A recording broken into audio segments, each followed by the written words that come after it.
Hi there, I'm Molly, And I'm Jamie. We're the owners of Hired Hand Software. and this is season 6 of our From the Pasture podcast. For more than 15 years, we've been helping breeders promote their pedigree livestock with our easy to use, animal management driven website software. Each week, we bring you stories from the pasture, breeding philosophies, ranch traditions, cattle knowledge, and conversation with folks using Hired Hand to power their livestock marketing. So settle in for today's episode of From the Pasture with Hired Hand. Today on From the Pasture with Hired Hand, we're visiting with someone who built a dream that didn't start with him, but absolutely continues because of him. We're joined by Daniel Quintanilla of Siesta Ranch, a family outfit rooted in Dallas, Texas, and carried forward in honor of Daniel's late father. What started as his father's hope to someday raise a handful of Longhorns has turned into a growing ranch, a gathering place for family, and a promise Daniel's determined to keep. From waking up to cows greeting him in the pasture, to carrying on the land his parents built, to now stepping into the Longhorn industry with a brand new Hired Hand website, Daniel's story is full of legacy, grit, and heart. We'll talk about the memories that shape Siesta Ranch, the meaning behind their name, the special Longhorn he'll never forget, and what it feels like to step into a community that can sometimes feel a little intimidating from the outside looking in. So settle in. This is going to be a good one. All right, Daniel, for our listeners meeting you for the first time, give us a quick snapshot. Where is Siesta Ranch and who's involved in the day-to-day? So we are located just outside of Terrell, Texas. For the most part, it's just me and my wife Kelsey, and we have 2 little boys, but they don't do much. So you shared with us that your ranch started with your dad's dream. What's the earliest memory you have of him, talking about Longhorns or with the Longhorns? Kind of just been around. Mm, I would say probably for him wanting to start one, probably about 5 years, and um, that was probably about right after I got out of high school, so 2016. That's probably when he first started really talking about it, but he didn't really get to have the chance to start it truly. He did have 4 that he got from a neighbor, but no papers or nothing. He was just happy to have them. So tell me about the moment you kind of decided, like, all right, I'm going to finish what he started. Probably after he passed.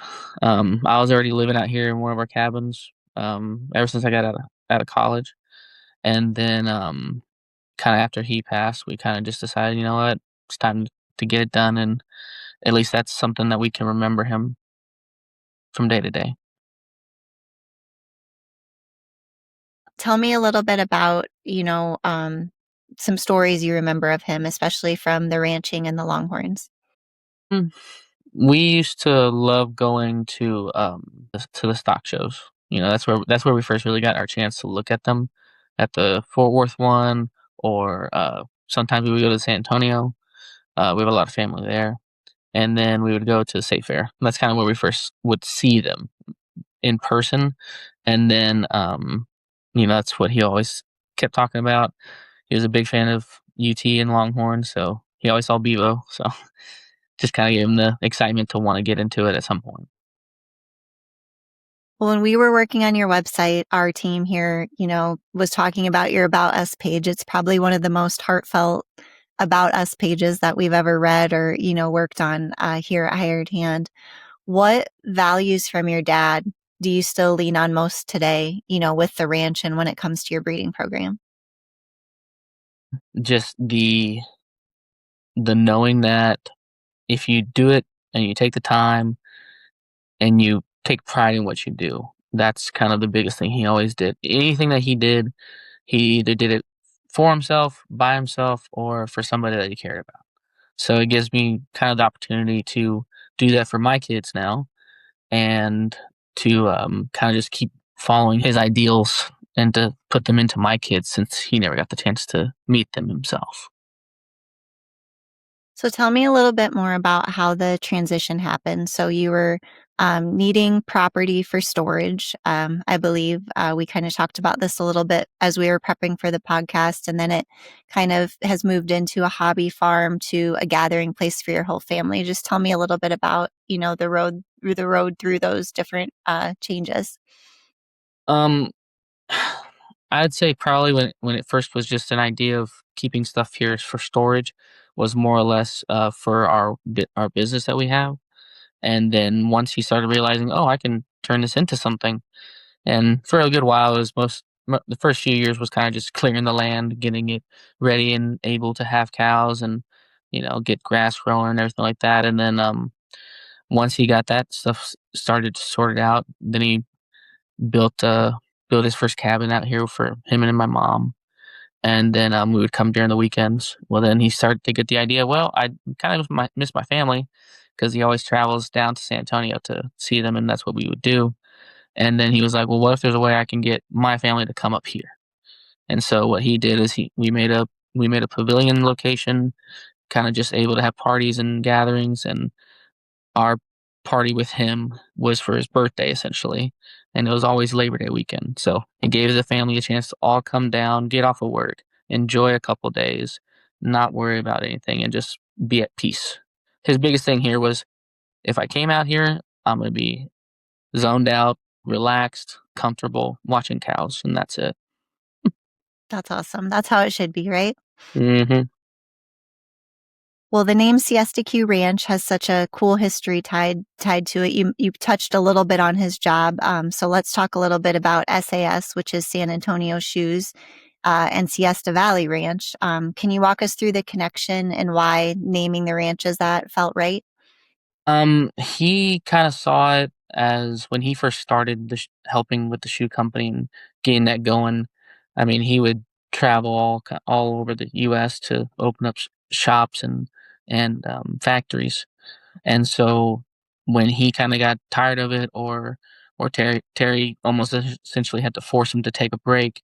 Well, and my dad was born on a Saturday, so there is no breaks. And so he would go find something else, and luckily at the time, Terry Washington, owned the property, in the Siesta Valley Ranch, and, that's where he would go to just be at peace again, where as much as busyness that he was doing with work, he could go there and relax, do simple things, small things, go hunting, all kinds of stuff out there. And now it's a nature preserve for anybody to go see now. And honestly, the funniest thing is I never even been there. As much as my dad talked about Really? it, we never went. No, he after Terry passed away, it kind of the connection to the family kind of went away. Luckily enough, my uncle he still works there, and he's the longest worker there of over 50 years. And I think out of his entire family of he was one of 13 children, and I believe I have a newspaper somewhere where it showed, 8 of them working there at the same time, right when it first started hitting the ground running, and it was good. It was good for our family and gave them opportunities to, be sustainable and live, and then once they all left, they end up being entrepreneurs themselves to see that, "Hey, we can make this work for ourselves too." I So feel like that has to be a little trip for your family coming up or something. You have to yeah, that out. well, we're actually going down there. We'll be down in San Antonio next weekend, for our family Christmas party. So maybe we might be able to swing by over there, but we're also using that opportunity to go pick up some more cows. So Makes we'll sense, see. right? Yeah. Priorities. hmm So, what does the Q in Siesta Q mean to you today as you build your own chapter of your family story? Well, I would say the only two that really come up is quality. We've been trying our best to improve the facilities here, such as fence work. We've been talking about getting a new barn set up for the cows, more pens for the cows. Um, you know, because we didn't have Longhorns at first, now we're working on trying to get our chute system set up and get all that preparations, and then kind of just managing the property enough to have more quantity of cows.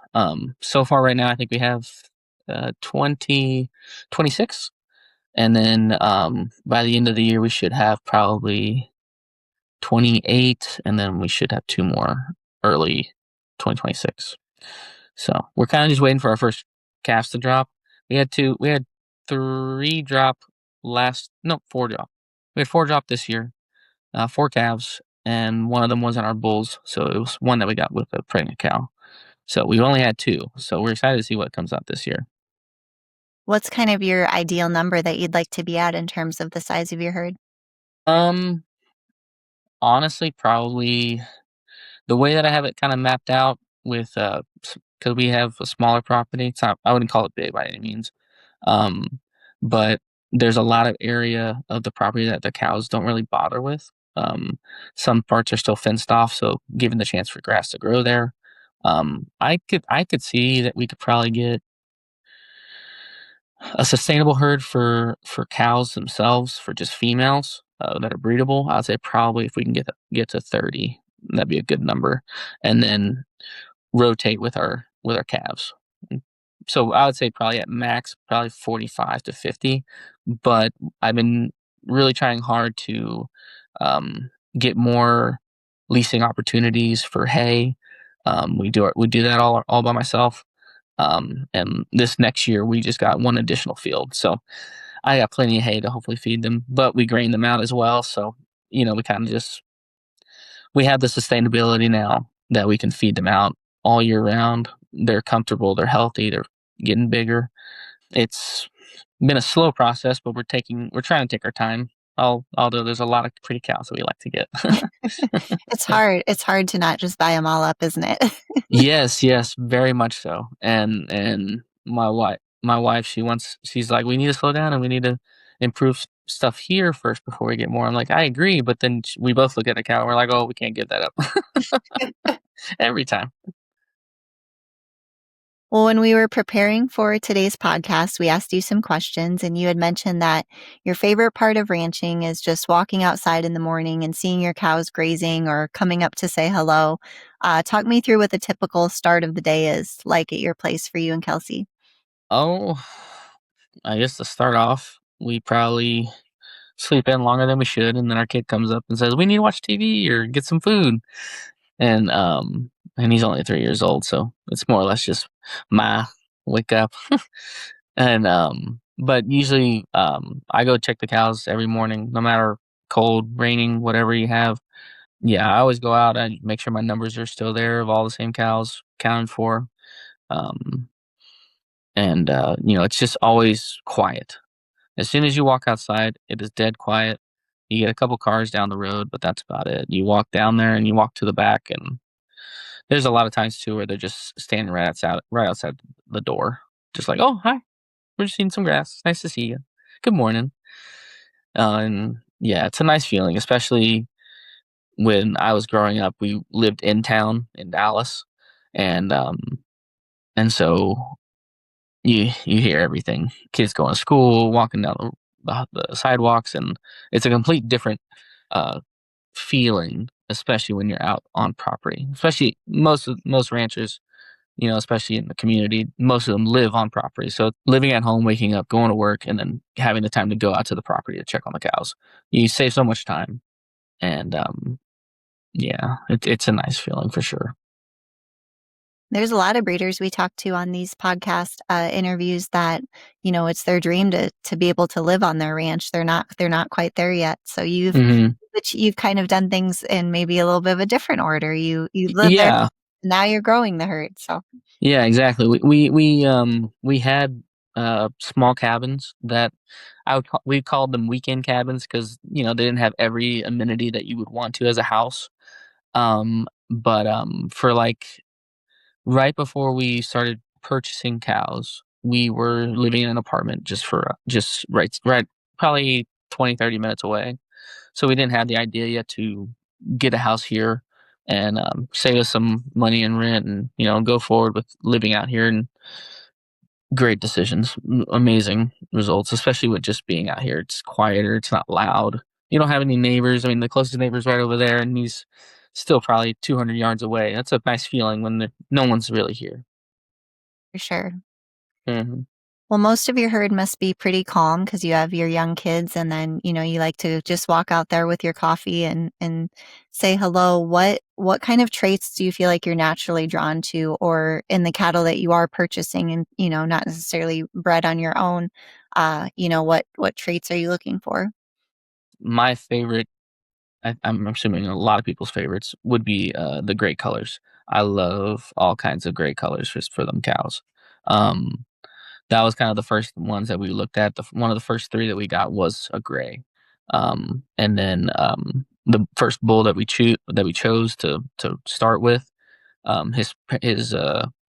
his dad's a blue roan as well, so we love those colors. The blue roans, the red roans, anything like that. And then once we started meeting more people in the community and seeing what the trend is for sales and for purchasing, we have learned what we're looking for horns and for colors and for bloodlines. And finally, this year was kind of the year where we took more attention to of lineages and pedigrees and not every cow is the same cow. They might be pretty and they might be nice and they might have good stuff, and they just may not be what exactly we are looking for. You know, going this year was our first year going to sales and looking at all that stuff, and you do see a difference in certain pedigrees blended together with amazing results. And point proven where we see them in the sales, that they go outrageous in numbers, and it's very impressive. And we're just like, well, we'll just save our skin and see what we can do later on. How long do you feel like it took you, for that kind of that learning curve, I guess we'll call it, to when you really started to focus in on the pedigrees and kind of planning for what you want the future to look like? I would say probably once we went to the Glendenning sale this year, we went to that one. That was the first one that actually, it was our second sale that we went to, but it was the first one we really sat down and talked with people, and kind of understood what people are looking for, and the trends that are coming, the trends that are falling. Seeing more change of focusing on the lineage, because when you have good lineage, that helps build your own representation of what that lineage could look like for cows. And that's definitely what we've been learning more. And I stare at websites almost. I don't even know. When it gets to the point where Kelsey's like, you need to get off the computer and go spend time with your family. I was like, okay, fine, fair enough. It's getting dark. I need to get over there. So now we get a cutoff at 6:00. So who are some of the folks that you would consider mentors that you mentioned you've met at these sales and have maybe, sat down with you and helped you through some things? The biggest one is Randy and Trisha Hickman. They're at the Diamond HRT, so Diamond Horn Ranch. They've been very, very helpful with us. They're a call away. Randy's a veterinarian, so he has helped us a lot with. We just had a down cow for almost a little over a month.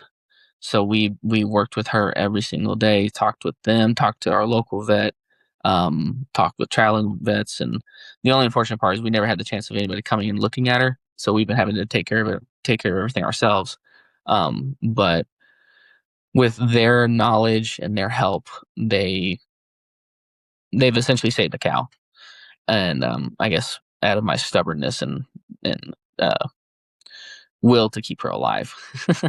But yeah, they've been very helpful. The other ones that we've met was Robinson Ranch, Donna and Marty.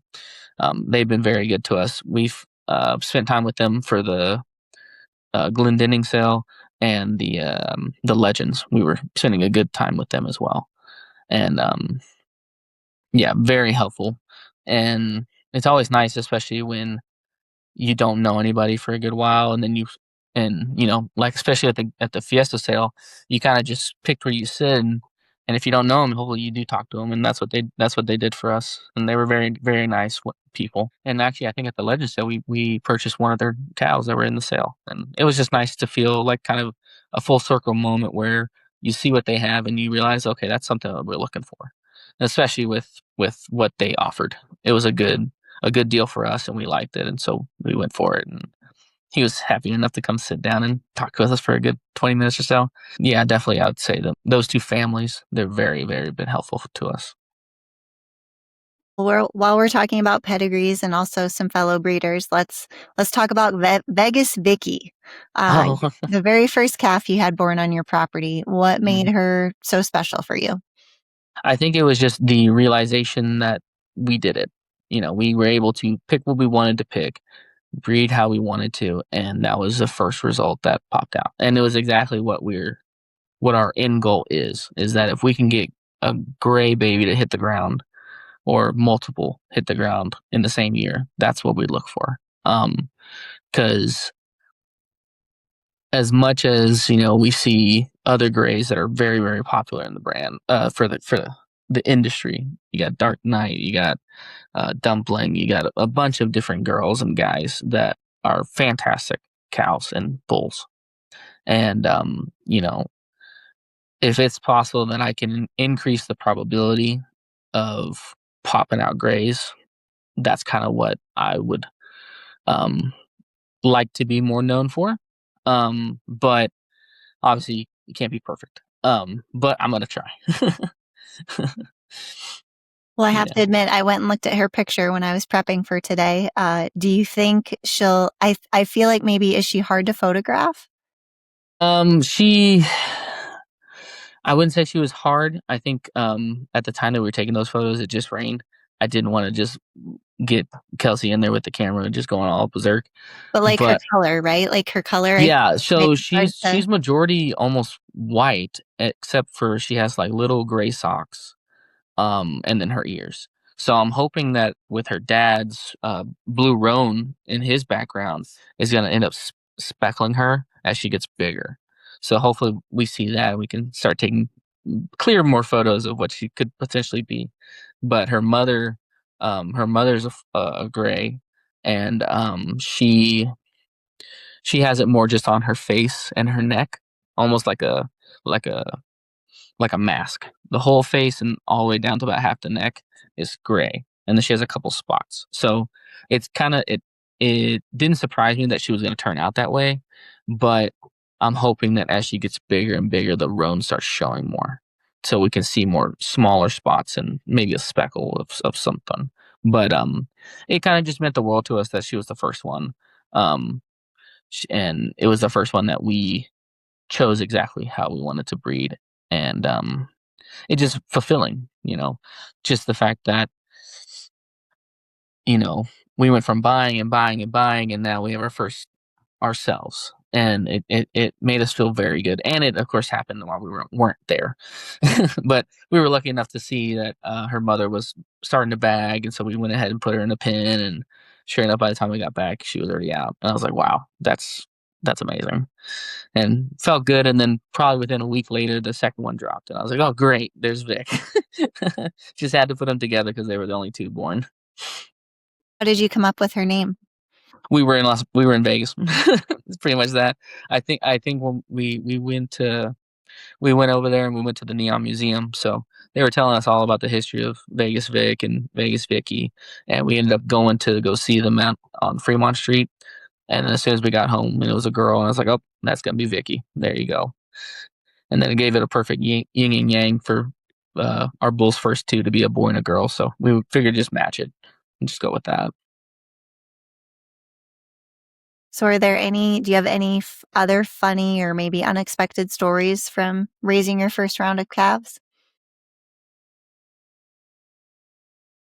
We had one girl.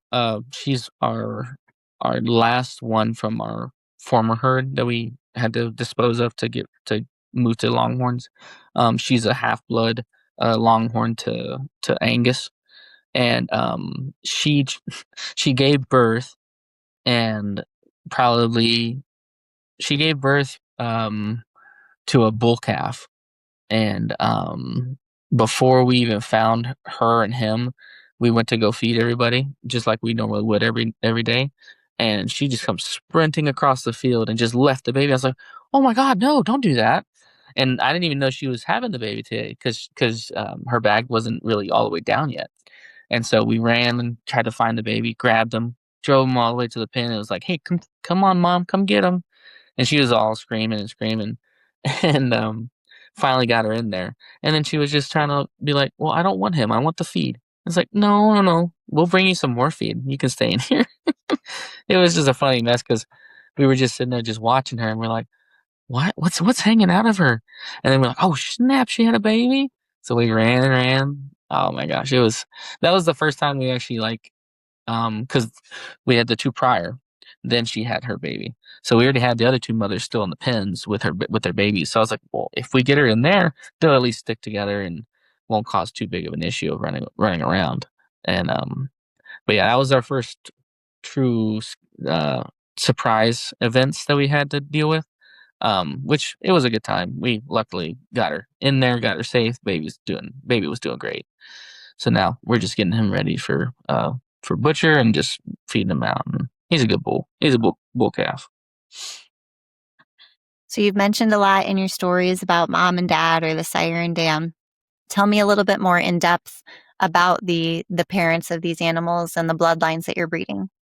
Our main bull that we have, or really our only bull right now that's with the herd, he is a patent HB son.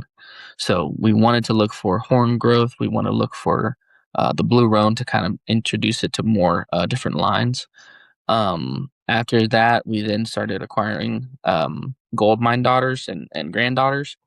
Um, we love gold mine's wild factor on his color, especially with what he throws out to his daughters, and even his granddaughters have the same appeal. We have one Hubble's 20 gauge daughter, um, her Storm gauge. She is a beautiful gal. And I was really happy that I was able to purchase her with her mother. Um, and so for her, she's stacked with 20 gauge and gold mine, top and bottom. So it's her horns are already growing, and she's only she was born in April. So she's about 16 months right now, and she's well. I think she's almost 50 inches at this point now. She's pretty big. Um, then we have some crackerjack from the Robinsons. We have one bull calf from Samurai that we're trying to give him opportunity. He's looking really good. He was born in November, so he might be already in the 40 inch. I know we measured him a month before his birthday. He was 31 inches, and he exploded as soon as he hit one. Um, we have one wildfire bull calf that we're looking to try to experiment with as well. We have one Houdini granddaughter, I believe is what she is. 99 joules, which is a 99 problem 50/50 granddaughter. But then also at the horn showcase, we didn't make it, but we saw some advertising for some semen that we wanted to get. So we got some Safari Sun, and we got some lightning in the bottle. So we want to introduce more black into the herd. We have one black right now, and then we're gonna pick up one more this weekend. So we have more of the whites and the roans and some brown, but now we want to bring in more black, just because I know that with black it's a little easier to get that more gray that we want, especially with the grays that we already have. I really like Casanova Magnum. I love his roan and his horns. Um, I want to try to bring in some Rebel HR. I want to get some Dark Knight more in here. I have one Dark Knight daughter, and she had a bull calf this year. It's kind of just like I want to experiment more, but But as my wife likes to say, you need to see what you get first before you can decide what you want to mix with. I'm like, I know, it's so tempting to just want to just do all the decisions now and not worry about it. But then she does have a point where if they're already pregnant, you can't do nothing about it anyways. So it's fair enough. Yeah, it's definitely that fine line between needing to plan, but also needing to be patient and, Hmm. see what's on the ground or what's coming and all of that for sure. Yes. What would you say that your goals are for the next 1 to 3 years in terms of your breeding program, but also your ranch and some of the work you're doing on the property? I'm really interested to see what our two younger bull calves that I want to keep as bulls to see what they do. Um, just because they do have a majority of what I was hoping to breed together with already. So I know that's already going to help me stack the lineages that I want to. together faster. That's pretty much the other main thing is I want to introduce more black into the herd, especially with black bulls that we've already seen plenty of results. We've already seen plenty of their heifers, of their cows, and the results speak for themselves. So along the same lines of the goals that we were talking about, you mentioned that you went to more and more sales kind of as the years have gone on. Do you have specific plans for sales in 2026 that you haven't attended and want to? Or are you also hoping to maybe starting to get involved in the fraternities or consigning to a sale or anything like that? We want to try this next year to do fraternities because we do have a couple that we really like and they show promising features that we've spoken to some people about. And then we didn't make it to the horn showcase, and I was like, we really need to go to that one next year. And then the other one that we talked about, but it was kind of a bad timing, was the Millennium Sale. That one being going towards the East Coast more, in Kentucky and all that, it's more breeders that we have had the opportunity that we could try to talk to, especially those that may not come down to Texas or Oklahoma or what have you. And maybe even just talking to other smaller starting out people to find more connections with the community. And then the other one as well that we wanted to try to go to would be the Oregon Trail. That one, I have some friends up there, and I would love to go see them. And that would be a good opportunity for us to, be able to travel, see the country, and I love to drive, so it doesn't matter to me. Driving's just another adventure. Oh yeah, it's a long drive, but I'm fine taking it. It's not a problem to me. Who is someone you would really like to meet in 2026 that you feel like you could learn from, or someone you just want to pick their brain about, cattle? I had the opportunity to speak with Mark Hubble this last year, picking up some cows. I spoke with Randy and Trisha, and but I would like to try to talk a little bit with Rex. I think that would be a good conversation, especially with him being more local. I don't really have that many people that I've spoken to that are closer to me. Like I know Superior Farms is out here in Tyler, I believe, and then Cold Copper is kind of in this area too. So I haven't had the chance to meet with them. I want to try to get more contacts with people closer in our area, not necessarily someone in Michigan or someone in Salina, even though that's still not that far of a drive. But it's an opportunity to see what they're looking at and see what they're doing because they have beautiful cows. Everybody has beautiful cows, and especially some of them have very good bulls that either they're holding for themselves, saving for themselves, or trying to keep it more exclusive. And so just to kind of see what those guys do and how they've made it successful for, at least 10, 15 years or more. And with Longhorns being here for us, it's only been 2 years. So it's a good opportunity to see and pick their brain on how they started out or how they are adapting to what's going on now with the breed and where the change is going, who are they moving away from, and kind of just, I don't know. I could talk to anybody, so I'd be happy to talk to them as well. What advice would you give someone who was in your shoes from 2 years ago, like a new breeder just starting out? What's the best piece of advice you feel like you could give them? If you really like the cow that much, just go and get it. Because there's been plenty of cows that I've seen and I've liked that I would tell myself, okay, when maybe when we get to this month, we'll think about it and we'll maybe go get it. Well, by the time you want it, it's gone. And so we've missed a lot of great cows that we had our eye on for a good while, and then they ended up selling. So if you know what you want and you really love that cow, you can get it. Go get it, because they could be gone. They'll go to another property, and you see what they start popping out with, and you're like, man, that could have been me. Yeah. Or oh, I know what that lineage could have been great with this one. I should have just got her. And then that next person's going to want more for that cow, because especially if you're following that cow. But at the same time, As far as we've done already, you don't need a whole lot to do it. If you have the land and you can figure it out. If you are intuitive enough to think it through of how you can do it or how you can make it work, even if you don't have everything that you truly need.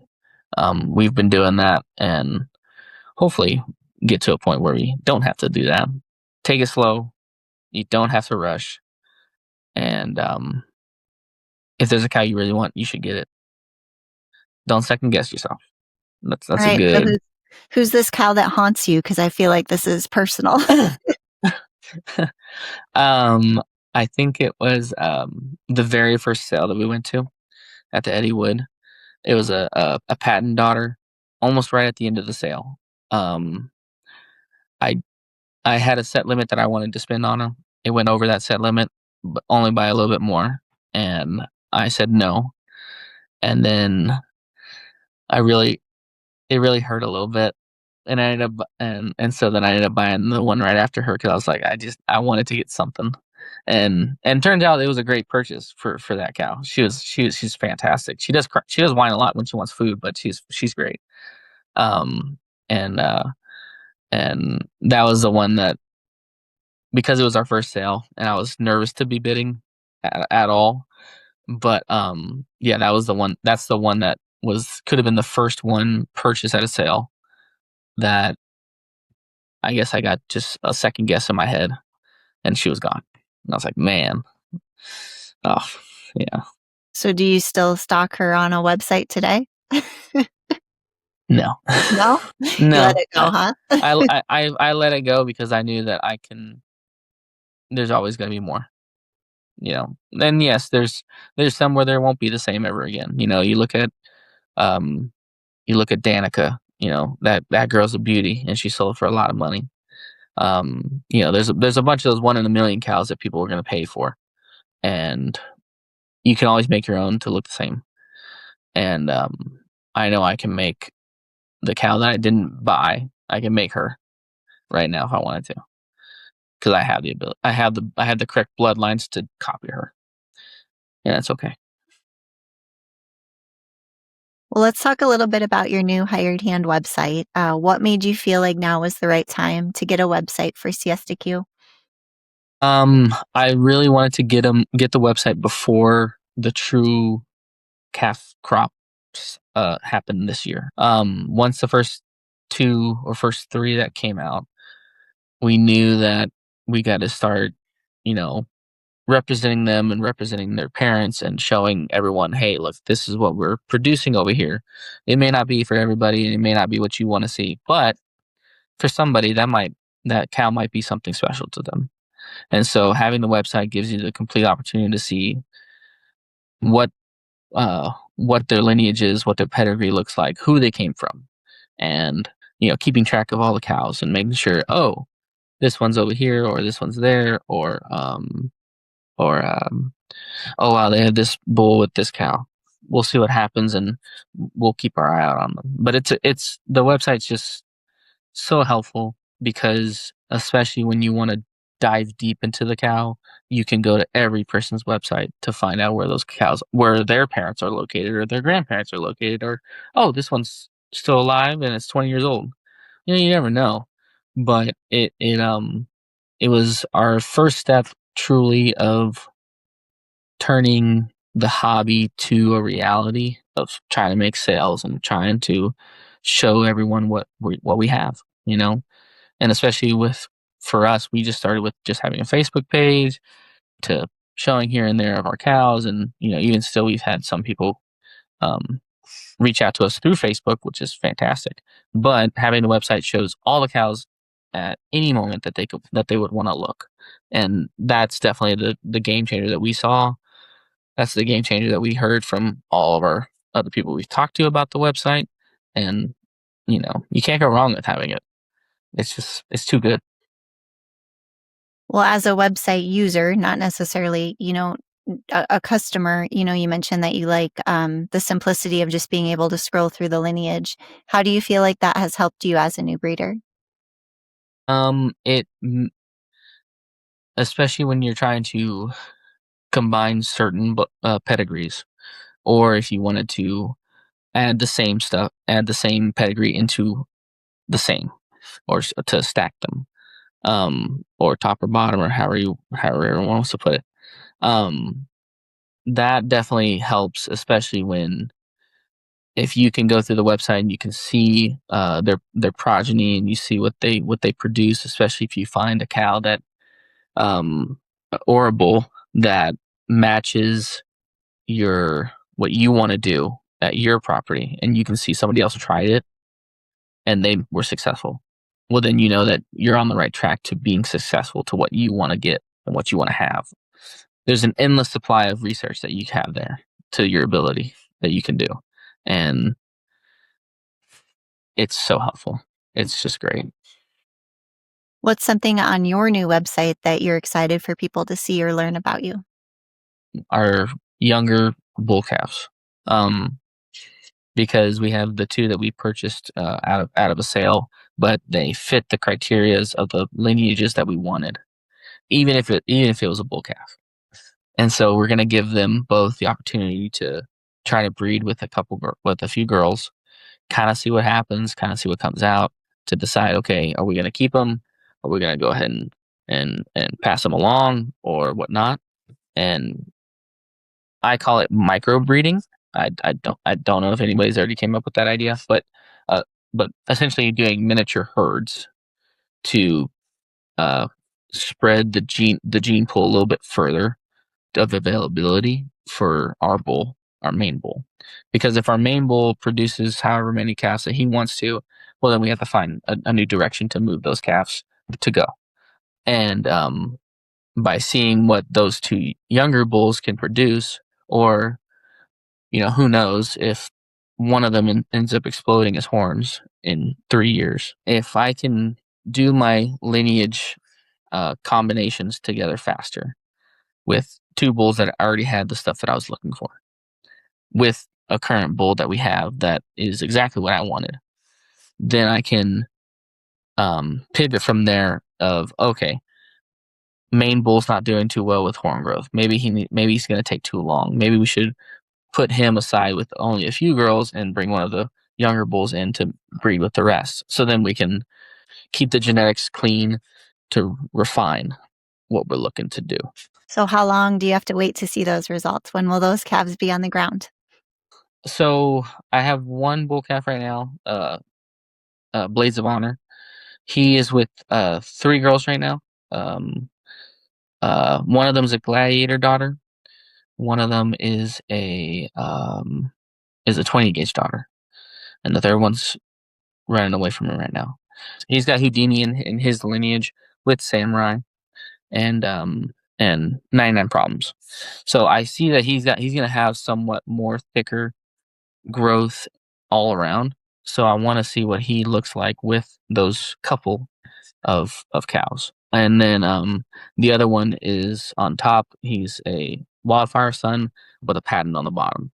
So we know that both of those bulls hit 90 inches at 4 years old. So I know that's a potential. And his horns already kind of like poking more backwards instead of going straight out. They're coming at an angle, and then there's like a little tip cut. And I love his blue roan that he's got. He's got blue spots all over his back with a little bit of brindle on his hooves and his nose. I was like, man, that looks good. I like that. I like brindle a lot, especially with our main bull. He's got the blue roan, and then he's got brindle spots on top. So I was like, well, that's going to be any color combination is going to work with him. I would say probably we'll start seeing results from the younger bulls. I would say in probably about I'm going to give it 1.5 years, just because I know that maybe those girls aren't ready or he's not ready. But as soon as we put him with those 3 girls, he already was trying. So we know that there's potential that it could be only 1 year away. It's an experiment. It's either going to go wrong or it's going to go great, and we don't know. But that's the fun of it, and then we can go from there.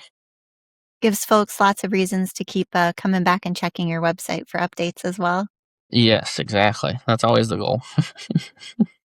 What would your advice be if a newer breeder was on the fence about if it was time for them or they were ready to get a website? What would your advice be? I would say just do it, really. because it's at some point you're going to end up having to do it. If you want to take the industry seriously, and you want to have something come out of it, not just as a hobby, but to see it as a business, right? Any business has a website. Why not yours? And get it, because it's just gonna benefit you more, and have more eyes looking at your stuff and looking at the cows that you have. And you never know how many people are gonna see it and be like, "Oh, I would love to have that cow," or "Oh, I would love to have one of those kids," and see what happens. Plenty of people do the embryo stuff and have their set parents set, and if you're ready to have one, you have one, and you can buy it, or somebody can buy it. Um, it's always interesting to see that at the sales too when they have the embryo calves.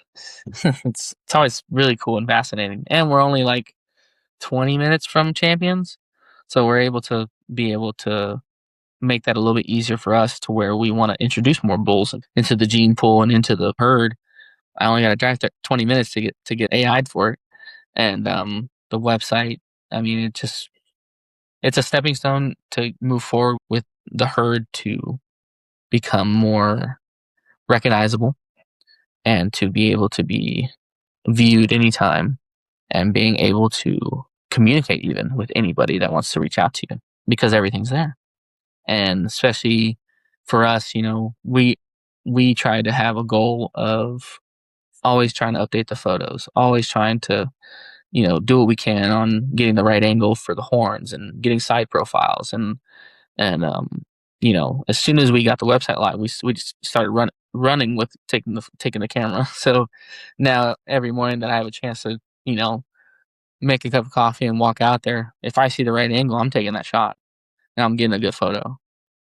Whether it's on Facebook or not, or if it's updated to the website that night or whatever it may be, you can't go wrong with beautiful photos. We always tell folks when they ask if they're, ready to get a site or how the process works, or, they're talking to us, that that's probably the most work on your end that you have to do is the pictures. We try to do everything Yeah. else in the setup process, but we can't come out and take everyone's pictures. So Yes, very much. And that's the thing too, is like, even if it's just on your phone, right? It can be on your phone. It can be a however much camera dedicated to just taking photos. It's always good to try your best to update the photos, right? Because you could have a photo there from when they were a calf, being a year old with their showing their horns. But what if you leave that same photo for 2 years? They don't know what they look like. They don't know if they went sweeping down, running straight across, sweeping up high. And some people have very particular likings in those sort of horns or deposition or color, because especially like one of our calves, he started off being a light brown in the first months, and then now he's almost a year, or he's now 8 months old, and everything's turning black. And you wouldn't know that unless you took more photos. And so that's kind of the main thing too, is like, she could be that heifer could be gray or yellow, or just all white. And if you wait 2 years or a year and a half, well, then here comes more spots, here comes more color, here comes more changing of her horns and everything like that. Where if you don't take more photos and you don't put them on to the website, how is somebody going to know what they're buying? And so, you know, it doesn't even hurt if you take a quick photo with your phone when you're feeding them. It doesn't. And that's actually probably the most realistic thing that you would look for in a photo is, oh, look at that. You can tell from the photo she's calm as can be because she's eating out of your hand or eating right next to you. But then, oh, look, you got a good photo of her color up close, or she's staring at you, waiting for you to feed her, and that's a great picture of her horns just perfectly straight.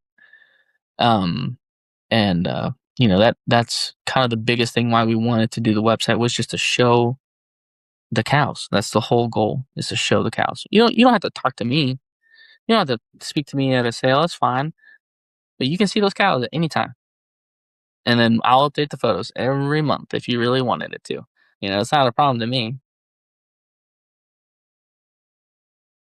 Well, you gave us a 5-star review when your site went live, and one thing that you noted in your review is that you really enjoyed working with Angie, who was your project manager. Well, thank you for the 5-star review also. What stood out, though, about the process? Like, what were you surprised by about it being so easy? Well, I think it was just the idea of wanting to make it how we felt it to look like, right? We went back and forth and had great conversation and good communication on what exactly we were looking for. And almost knocked it out of the park on the first try. And it was like, wow, that's okay. There you go. That's the one. and we had small tweaks and whatnot, but I'm not always the best at replying emails. That's always been my biggest fault. I'm on the phone all the time, but yet my emails I completely forget. But there was a lot of patience in there, especially for me to reply and uh when she asked for the photos for the cows and all of a sudden that was our first run at going and taking photos for every single cow, because you have your favorites where you might have more photos of, and then you have some that you don't have all photos for any photos. But yeah, you still see them every day. So to you have mental photos. So it's interesting to try to portray what you see every day to put it on a website for somebody to see for themselves.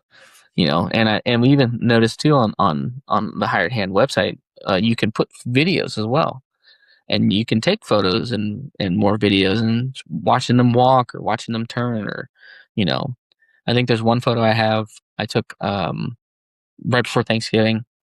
I went out there to take more photos of the cows, and I actually caught one of our cows, Rainy. She was perfectly licking her tongue, and I got the whole photo right there of the tongue out, and I was like, "Perfect, that's gonna be your front page." Because they have emotions and they're playful and and they want to they want to be noticed.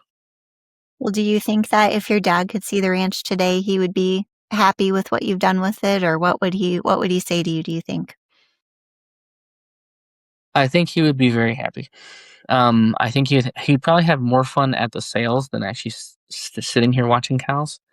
Um, because my dad was one of those kind of guys where he could walk into a room that he don't know anybody, and he'll probably walk out with 10 friends. And he's that kind of person where he's approachable, he's appealable. No one has any harm or foul mouth to him because he did not um he didn't represent himself as that way. He represented himself as a very fun, appealing person. Would He could talk to a brick wall. It doesn't matter, and he can make any kind of friend. And but no, we when we first started all this out here, it was just me and my dad doing all the work, and even still, there was times where he was doing it all by himself. But now that he's passed, I see why he was always here before coming home and before bringing dinner home and whatnot. Was you feel at peace when you're doing something that means a lot to you. As much work as it is if you're building a whole cabin or if you're building a fence, it brings peace to you. I already know that if he was here, he wouldn't even give a dang about the cows. He would probably just be playing with my kids because that's all it meant to him. I mean, before he passed away, he had 8 grandchildren before he passed away. So it didn't matter about the cows. It was for the kids. So, and I know if he was here, he would sit out there all day watching cows, or he would be working on a building. But if there's a cow watching him, he's gonna watch the cow. But yeah, no, I think for sure if he was here right now, he'd be so happy with the cows. He would love the cows. He'd probably pick other ones that I wouldn't pick. But that's okay. I know how my dad is. He's gonna pick because of color. Um, and my dad was very old school. He barely even knew how to use a phone, especially when we had to get iPhones instead of the old school flip phones. Once that happened, he figured out Facebook so he could talk to his family, and then that was pretty much it. So him and Hired Hand would never have been friends. He would have been like, "What the heck am I doing here?" And then there would be a whole situation where I just do all that, and he just manages cows. But I feel like, though, if he could get on Facebook, I feel like maybe we could have got him on Hired Hand Live and he could have been bidding on some of those he wanted that you didn't. Yes, exactly. But see, I think that's the caveat. He could go onto there and look at them and buy cows when he knows he should not be buying cows. There you go. Yeah, and then it turns into another road trip, which is fine. But it's always uh when he's comfortable is when he would make not complete thought through decisions to where he would get himself in trouble if he had the chance. Yeah, definitely. Um, even when we look at the online sales, right? Because even so, even if you go to the sale in person, you still get to see everything as if it is a catalog, and maybe you don't get the sales catalog until you go, but you can have the website to look at everything that you want to weeks in advance and say, okay, this one's definitely a maybe. This one I would consider. This one not for me. This one, yes, for sure. And then you set yourself a budget for all of them, and then you go forward. I don't think my dad would have had a budget at all. He would just, if that's the cow I want, I'm going to get that cow, and and I'll just sit there and shame. But no, I think he's definitely looking down on us, just enjoying what we're doing, and not. He's probably jealous as heck right now that we're living out here now, full time. He always wanted to live out here full time, but I don't think he understood that my mom had very needs to amenities to be okay with living out here. But yeah, definitely I'm sure he'd be very happy right now watching these cows. Daniel's story is one so many ranch families can relate to. A promise made, a dream protected, and a legacy carried forward with a whole lot of heart. At Siesta Q Ranch, the Longhorns aren't just cattle. They're a reminder of a father's vision, a family's bond, and the simple joy of watching something you've built grow, one sunrise and one calf at a time. Daniel, thanks for joining us and for letting listeners step into your world. We can't wait to watch your program grow and to see how your new Hired Hand website helps you share your cattle with the industry. And to our listeners, until next time, remember to appreciate the pastures you roam and the traditions that make them special.